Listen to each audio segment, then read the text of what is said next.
A Finlândia é um dos países mais seguros e desenvolvidos do mundo. Um país que, apesar de apresentar um clima extremo, tem em sua capital, Helsinki, a cidade considerada a mais feliz do mundo.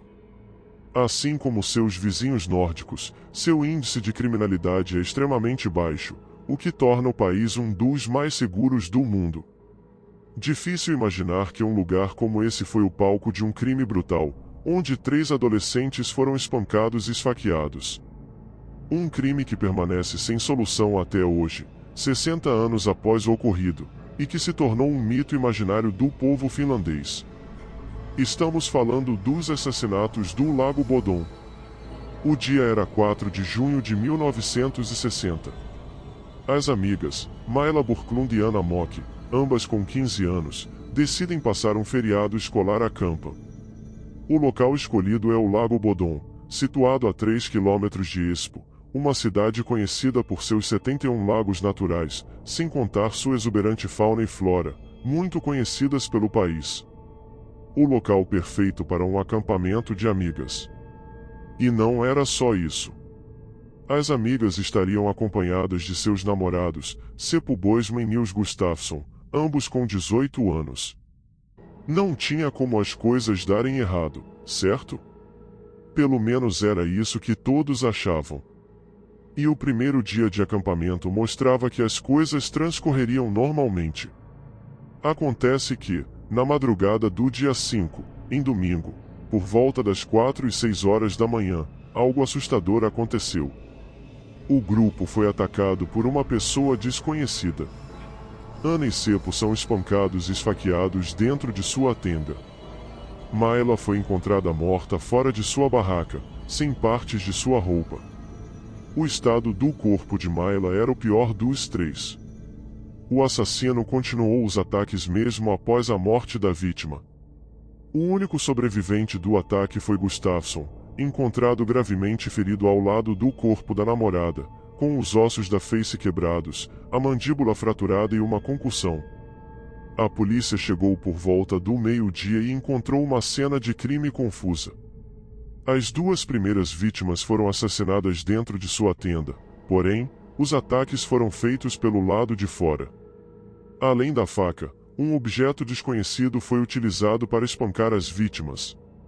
Esse objeto nunca foi encontrado. Para dar mais um toque de mistério para o caso, alguns elementos não faziam qualquer sentido. As chaves das motos utilizadas pelos adolescentes sumiram, porém, os veículos estavam intactos. Gustafsson foi encontrado sem sapatos e as carteiras das vítimas foram roubadas da cena do crime, recuperadas dentro de uma gruta a menos de 1 quilômetro do local. O trabalho da polícia finlandesa para encontrar o culpado pela morte dos adolescentes não começou bem. Ao chegar ao local, a polícia falhou em isolar a área, o que permitiu a contaminação da cena do crime por repórteres, curiosos e até mesmo por parte dos próprios policiais. A polícia ainda organizou grupos de busca para encontrar pistas pela região, o que dificultou ainda mais o trabalho da perícia. Eventualmente, eles chegaram a uma lista de 2 suspeitos. O primeiro suspeito, e aquele que até hoje é considerado o mais provável, era Carl Valdemar Gilstrom, dono de um quiosque perto do local dos assassinatos. Carl era conhecido por ter um péssimo temperamento e odiar jovens e campistas. Não podemos dizer que esses eram evidências sólidas que colocavam Carl na cena do crime, pelo contrário, eram bem mais superficiais. Entretanto, a suspeita sobre ele aumentou em 1969, quando o bêbado confessou o crime a um vizinho. Sua confissão não poderia ser levada ao tribunal, pois ao confessar, Carl estava sob o efeito de álcool. A própria polícia então o retirou da lista de suspeitos após sua mulher confirmar seu álibi de que estava em casa na noite dos assassinatos. O segundo suspeito era Hans Assmann. Hans era uma figura enigmática. Tendo nascido na Alemanha, Hans afirmava que havia sido da SS nazista e que lutou no fronte oriental. Tendo sido preso pelos soviéticos, ele acabou entrando para a KGB, a polícia secreta soviética. No entanto, nenhuma dessas afirmações podia ser provada por ele. Hans se tornou um dos suspeitos porque, no dia em que os corpos foram encontrados, um grupo de meninos estava observando pássaros às 6 horas da manhã quando viu o acampamento das vítimas destruído e um homem loiro saindo do local. Segundo o testemunho de médicos, Hans chegou ao hospital local logo pela manhã, com os dedos sujos de terra e diversas marcas de sangue pela roupa. Ele apresentava um comportamento ansioso e violento.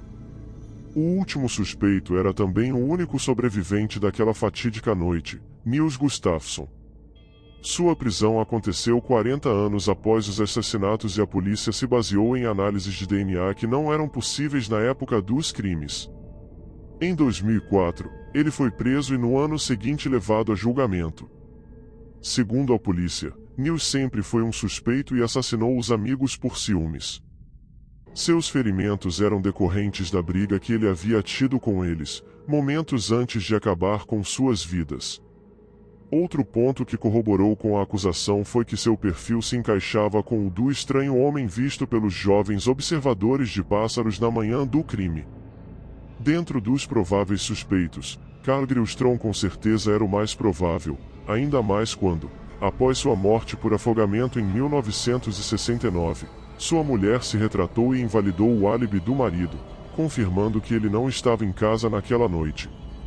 Segundo a esposa, o marido ameaçou caso ela não confirmasse o seu álibi.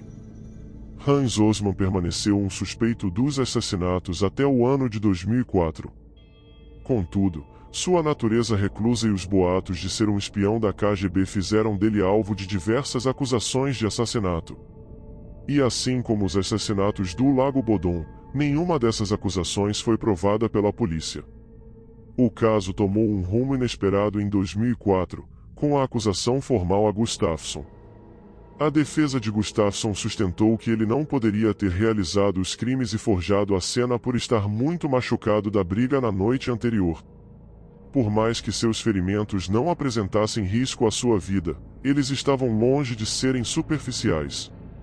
O próprio Gustafsson afirma não se lembrar dos efeitos decorridos durante a noite do crime, apenas de uma figura preta, com olhos vermelhos, vindo na sua direção quando estava dentro da barraca. No final do julgamento, Gustafsson foi declarado inocente e ainda recebeu mais de 40 mil euros pelo sofrimento de ter sido acusado erroneamente. Mesmo assim, alguns suspeitam dele até hoje. Após o julgamento, nenhuma novidade sobre o caso foi encontrada pelas autoridades finlandesas. O assassinato dos 3 jovens no Lago Bodom continua sendo um dos maiores mistérios da história da Finlândia. O acontecimento também entrou para a cultura finlandesa, inspirando livros, filmes e até uma banda de heavy metal, o Children of Bodom, uma das mais bem-sucedidas bandas da terra do heavy metal. Não esqueça de se inscrever no canal e deixar seu like para não perder nenhum dos nossos vídeos. Junte-se a nós.